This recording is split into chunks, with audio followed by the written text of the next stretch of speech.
Olá, que tal? Tudo bem? Para você que acompanha o GuiaCast, eu sou o Rodilson Silva e trago para vocês hoje uma entrevista com Salvador Marino Neto, diretor de fábrica da Tetra Pak. O Salvador ele tem graduação em Engenharia pela Universidade de São Carlos, MBA pela INPG Business School, Gestão da Cadeia de Suprimentos e Logística pela Cranfield School of Management e Liderança pela Astrid Business School. Trabalhou em empresas como 3M, Electrolux, Latina Eletrodomésticos, Valeo e hoje atua há quase 20 anos na Tetra Pak, tendo como posição atual a diretoria fabril. Seja muito bem-vindo ao GuiaCast, Salvador.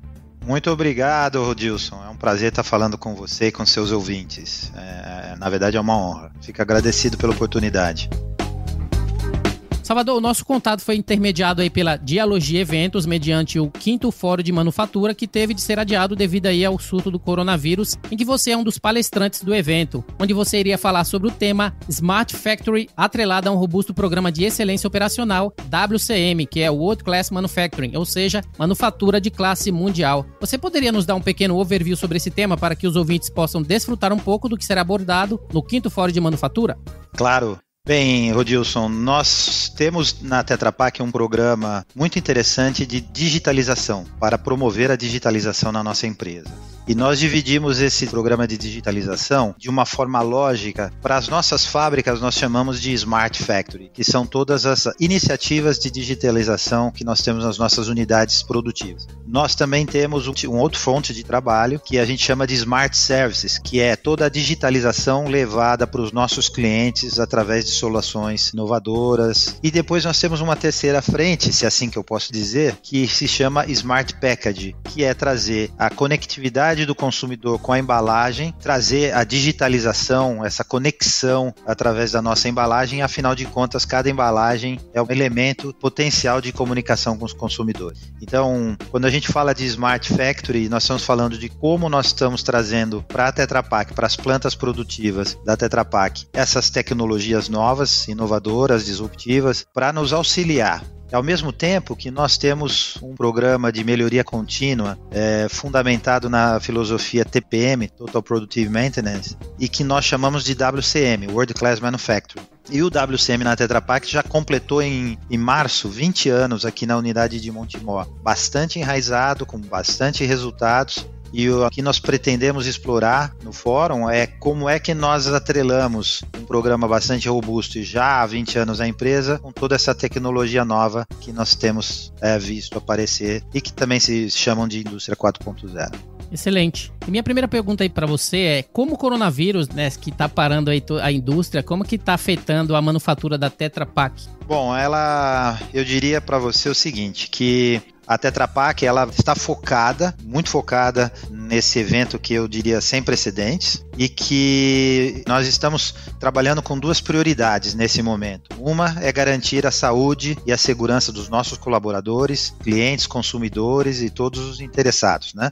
Por outro lado, nós também temos como prioridade ajudar os nossos clientes a manter o abastecimento ininterrupto de alimentos. Porque a Tetra Pak, ela é uma empresa de bastante presença nesse setor de alimentos e bebidas. Somos um importante player, eu diria, e nós temos que garantir não só as embalagens para os alimentos continuem sendo fornecidas, mas também que as plantas dos clientes que rodam com nossos equipamentos também continuem a rodar. Então, eu diria que esse é o nosso desafio.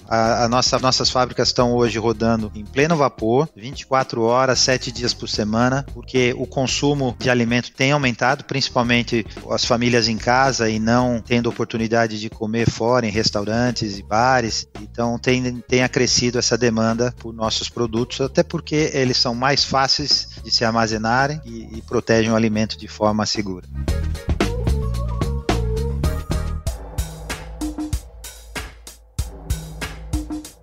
Uma coisa importante, né, uma vez que as empresas precisam balancear entre atender o cliente, quer seja empresa ou consumidor final, e ainda também ter a proteção da vida, né, daqueles que estão tendo que trabalhar, qual é a equação para ter o balance entre continuar produzindo e proteger a vida daqueles que lá estão produzindo?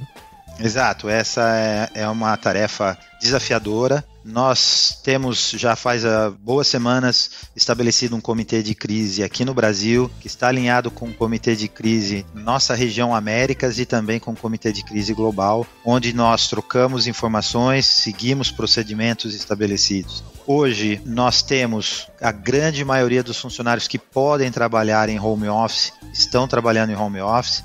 E por que isso? Né? Não só preservando aqueles que podem ficar em casa, mas também reduzindo e muito a população de funcionários dentro das nossas fábricas. Isso nos permite, por exemplo, um distanciamento muito grande entre as pessoas quando elas utilizam o nosso refeitório, permite também um número menor de pessoas sendo transportadas em nossos ônibus fretados. Não são ônibus do transporte urbano, nós temos linhas fretadas, então aonde a gente ainda tem um número de pessoas sendo transportadas pelos fretados, nós temos aumentado o número de veículos ou o tamanho do veículo para permitir um espaçamento. Como eu disse, no nosso restaurante, então a gente tem tomado várias medidas de higiene e com um número bastante reduzido, já que todo o administrativo e outras áreas não está na fábrica, isso fica bastante... é melhor para proteger quem está trabalhando. Mas isso não é tudo, nós já temos práticas de higiene porque nós somos um elemento importante na indústria do alimento, então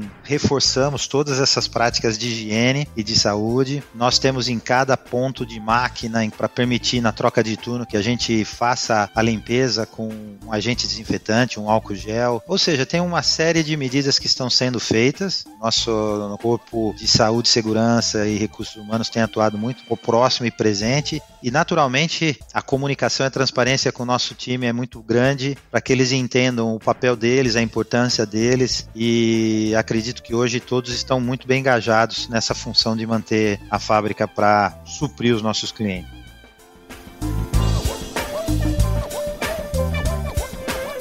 Em sua opinião, como que se pode usar essa situação atual em que as empresas precisam se reinventar com o objetivo de implementar futuras inovações?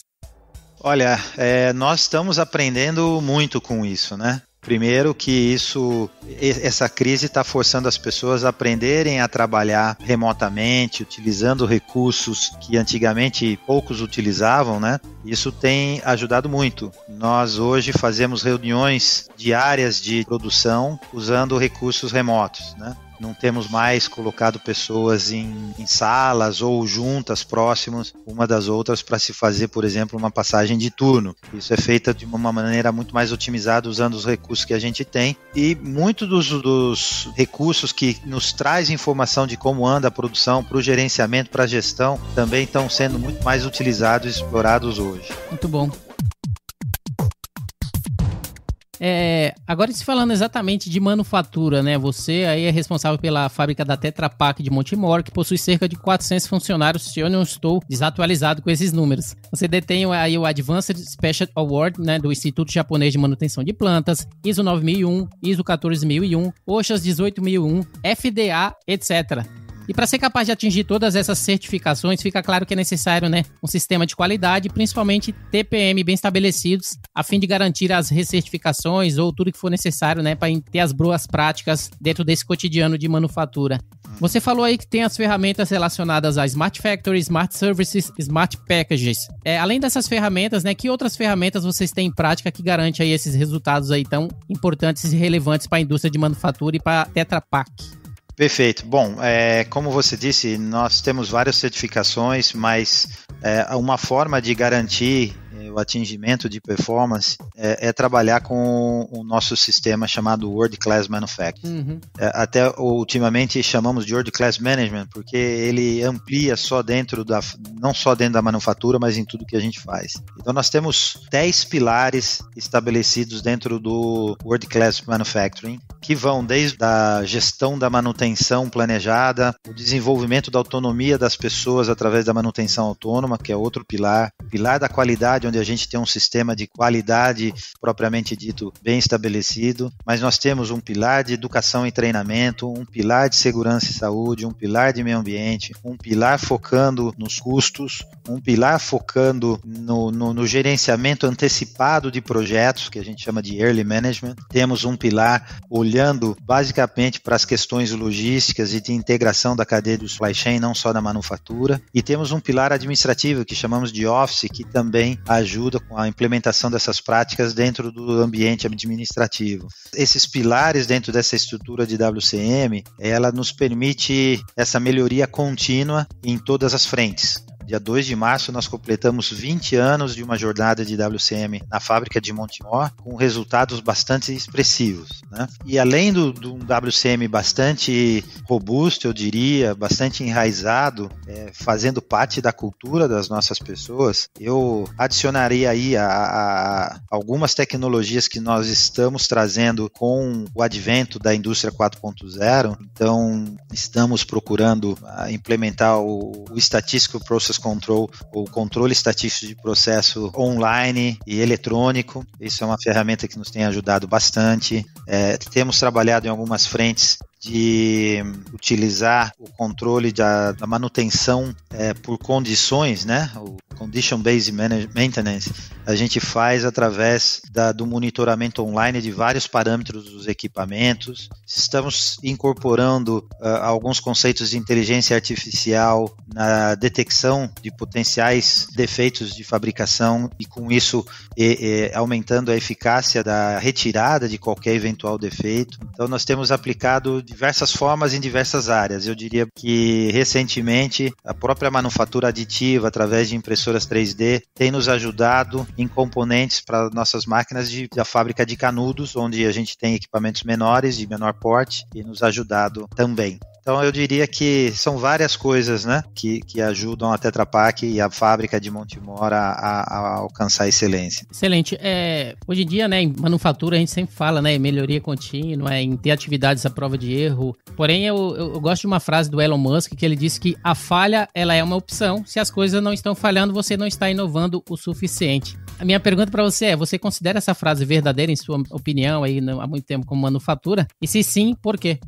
Olha, eu tenho que dizer que sim, eu considero que a falha é uma opção. Eu não diria que não falaria com as mesmas palavras do Elon Musk, mas aqui na Tetra Pak é parte da nossa cultura, né? A empresa, ela procura aprender com os erros e não punir o erro, né? Isso já é uma cultura de longa data da nossa empresa, uma empresa de origem sueca, e que nos permite buscar sempre alternativas sem ter o medo de errar. Temos que aprender, é óbvio que a gente procura, uma vez que errou, não errar novamente, mas o erro é algo que é permitivo e é parte do processo de inovação. Isso, então, como eu disse, não é só uma filosofia do Salvador, que também acredita nisso, mas parte da nossa cultura. E falando especificamente da fábrica de Montemor, é a fábrica mais antiga da Tetra Pak. Vamos completar 42 anos, inaugurada em 1978. É uma fábrica que, quando começou, e o Brasil ainda tinha uma proteção de mercado muito grande, ela foi buscar inovação, e inovação faz parte do DNA, eu diria, da fábrica de Montemor no grupo Tetra Pak. E isso, um dos nossos vice-presidentes de supply chain global esteve aqui conosco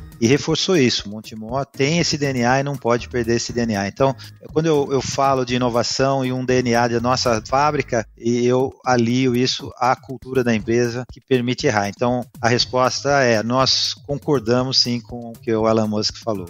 Então, eu tinha até uma pergunta preparada, né, que eu ia perguntar como vocês estão se preparando para a indústria 4.0, transformação digital. Eu acho que a gente já falou bastante sobre esse assunto, fica claro, né, que a Tetra Pak ela é uma empresa referência dentro desse modelo de manufatura. A minha pergunta, então, sobre esse tema poderia ser, tem algum tipo de tecnologia ou algum assunto relacionado à indústria 4.0, transformação, inovação e assim por diante, que vocês pretendem implementar, que ainda não, é algo que não foi alcançado aí por esse processo de manufatura da Tetra Pak? Olha, Rodilson, sim, a gente vem buscando experimentar as novas tecnologias, mas eu queria te dar um exemplo que vem do que eu chamo não Smart Factory, mas Smart Services, porque a Tetra Pak no portfólio de produtos não tem só as embalagens, os canudinhos e as tampas, mas nós também fornecemos equipamentos que fazem o invase dos alimentos em nossas embalagens nos clientes, e também equipamentos que processam o alimento para que seja envasado, né? Então nós hoje temos um portfólio muito grande de equipamentos instalados em várias plantas do cliente e que nós prestamos serviços. Esses serviços podem ser desde o fornecimento de uma peça de reposição ou um serviço de manutenção. Ao longo do tempo nós evoluímos isso a fazer contratos de manutenção, fornecimento de consultoria. Hoje nós temos até uma consultoria que implementa o WCM ou o TPM nas plantas dos clientes que têm o interesse. Às vezes eles visitam a nossa fábrica em Montemor, acham o projeto muito interessante, como a gente implantou, e às vezes pedem se nós poderíamos fazer isso na casa dos clientes. Então nós temos um serviço de consultoria que ajuda a implementação dessas metodologias. E aí nós levamos a tecnologia de digitalização de indústria 4.0 para serviços. Então eu te dou o exemplo de uma planta muito recente de um cliente no Rio Grande do Sul. Esse cliente se chama Santa Clara, é um laticínio, e ele inaugurou na metade de 2019 uma planta novinha na cidade de Casca, no Rio Grande do Sul. E nós fechamos um contrato com a Santa Clara que prevê o monitoramento diário de mais de 70 equipamentos, não só os equipamentos da Tetra Pak, mas todos os equipamentos da planta do cliente, e com a execução de mais de 1.200 eventos de manutenção planejada. Agora, nós utilizamos a tecnologia através de sensores e toda a análise dos dados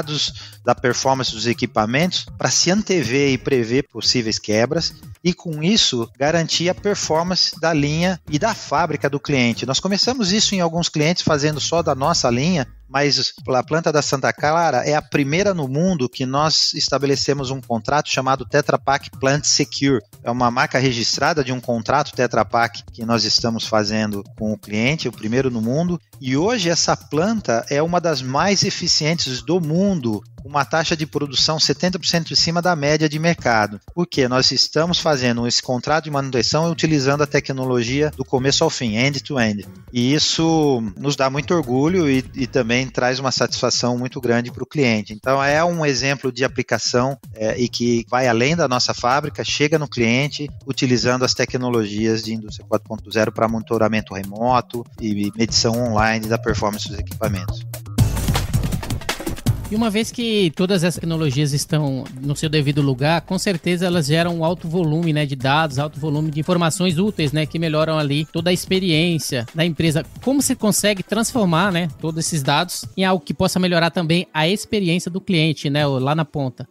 Bom, você tem razão. Quando mais você automatiza e conecta os equipamentos, você tem uma coleta de dados enorme. E hoje nós temos investido na contratação de profissionais que possam fazer análise desses dados. Então, essas máquinas interligadas nos clientes, a gente tem um centro de coleta desses dados e que pode fazer toda a predição, mas nós também temos contratado profissionais localmente. Mesmo na fábrica, estamos iniciando uma pessoa na manutenção que não é um especialista em manutenção ou mecânica, ou eletrônica, ou mecatrônica, ou automação, mas é um especialista em dados, para que a gente aprenda e cada vez mais se beneficie da inteligência e do uso desses dados, né? E como que isso beneficia? Beneficia primeiro porque a gente pode, para o cliente, trazer uma maior performance imediata, né? Redução de custos. Para o consumidor, eu diria, primeiro, a disponibilidade dos produtos com mais qualidade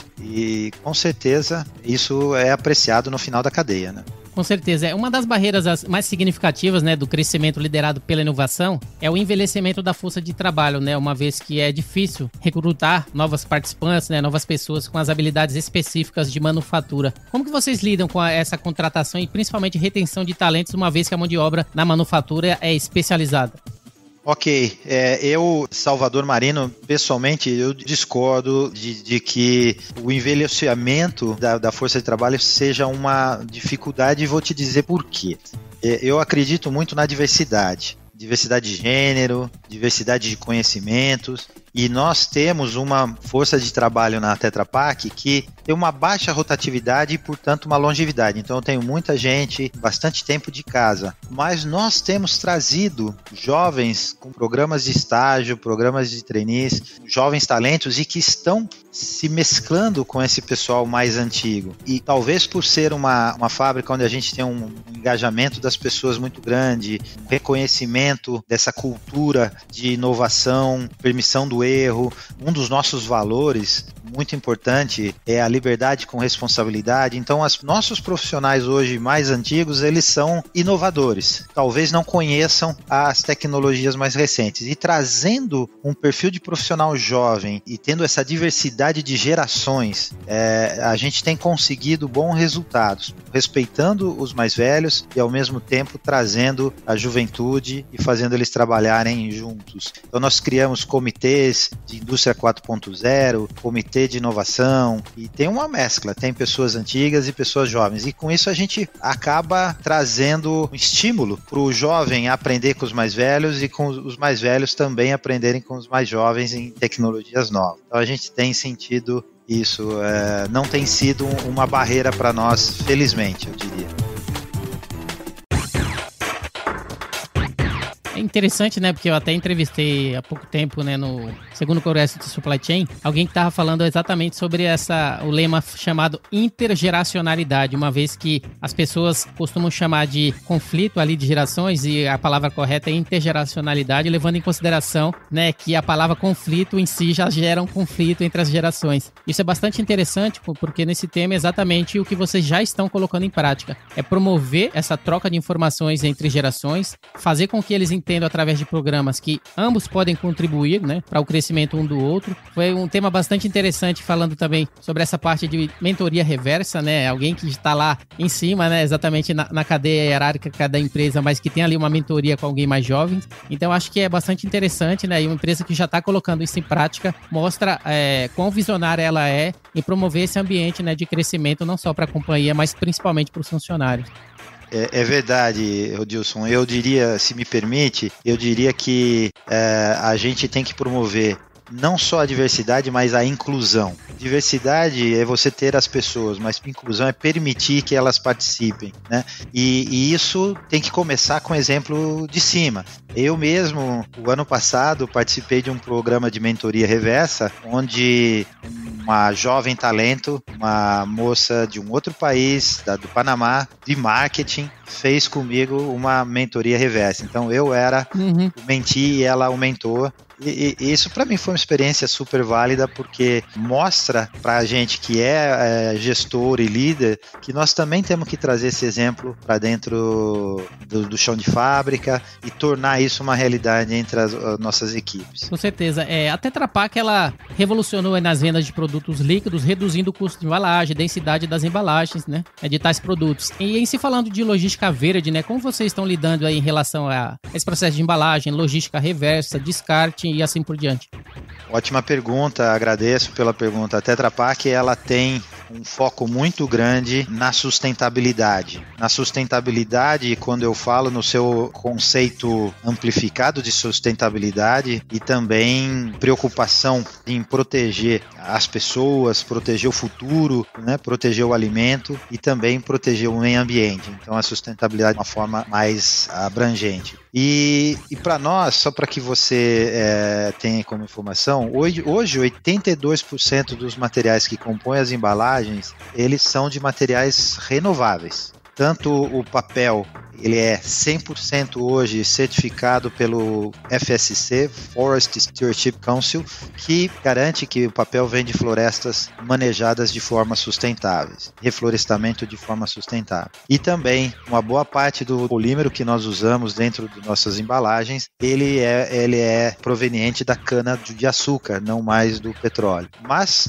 eu diria que não é só por essas iniciativas. Eu estava falando do FSC, mais de 98% das embalagens que os nossos clientes têm, eles já carregam esse selo FSC, que dá essa segurança, e o papel é a maior parte da nossa embalagem, né? Além disso, nós, em 2019, a Tetra Pak atingiu um volume de mais de 81 mil toneladas de embalagem pós-consumos reciclados, que representa mais de 31% de toda a produção de embalagem que nós fazemos. Então, nós investimos muito apoiando cooperativas de catadores, fazendo e promovendo a educação ambiental de várias formas, junto com os nossos clientes, em escolas, em eventos culturais. E trabalhamos muito no desenvolvimento de tecnologia de reciclagem e também em aplicação dos materiais reciclados e muito, muito mais, né?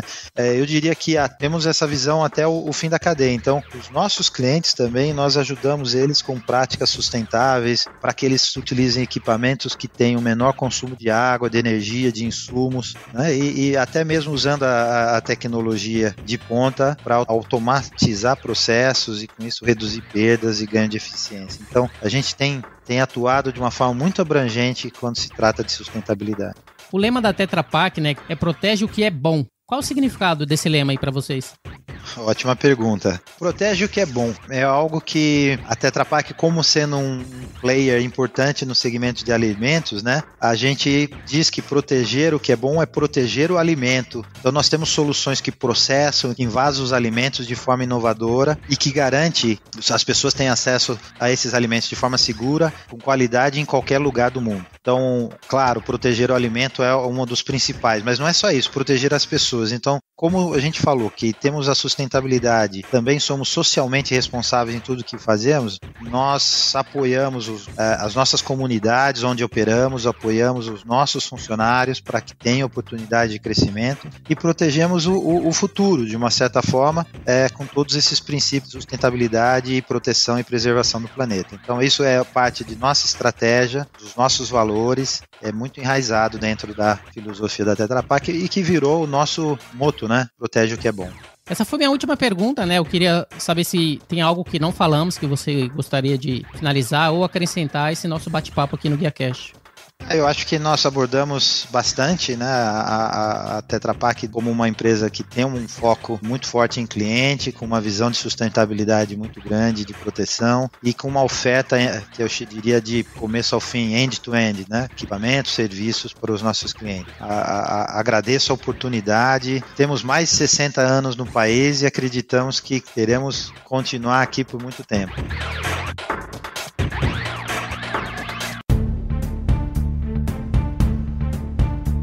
Muito bem, hoje eu conversei com Salvador Marino Neto, diretor de fábrica da Tetra Pak. E não se esqueçam, o 5º Fórum de Manufatura foi adiado, mas você já pode escutar os palestrantes no GuiaCast como uma prévia do evento que vai acontecer ainda esse ano. Acessem forumdemanufatura.com.br/programa e se inscreva.